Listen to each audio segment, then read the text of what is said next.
Dennis, sorry, just before we move on, just on a serious note, is that it now? Is Trump the nominee? I don't think so. I do. I don't think he's going to do well in Iowa. I don't think, because you've got to go to a caucus where you've got to stand out in the cold for 2 hours and then go to a long meeting. Who will it be then? One of the interesting things Jeb I Bush noticed was that didn't he? well, the governor of Ohio, Kasich, was a strong surge, had a strong surge in New Hampshire.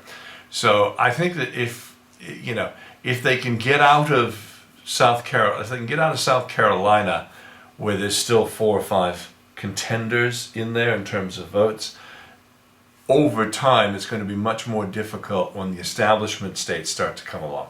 He'll do very well in the South. He'll pick up a bunch of delegates in the South. But when you get into Michigan, Ohio, all these other states, it's going to be very difficult for him to maintain momentum. Honestly, I think we're headed to a brokered convention. I think we're headed to an open convention where we just don't know what the result is going to be. So it'd be between him and Rubio and... It'll be whoever. Bush, maybe? I mean, you could actually at that point, if you go through 2 or 3 ballots and you don't have a nominee, all right, you come back, you could actually see a Romney reappear. You could see... If it goes to a brokered convention, though, that would be a disadvantage to Trump, because obviously he's the anti-establishment candidate, and all that schmoozing of the actual party itself would be a problem, would it not? Well, he's going to have a problem because the Republicans are going to have a problem either way.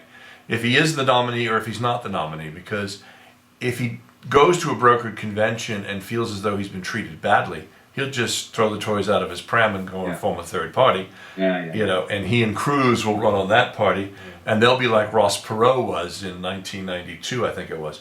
And they'll take 20% of the vote. They won't win a single state, and they'll cost the Republican the presidency, before they do anything.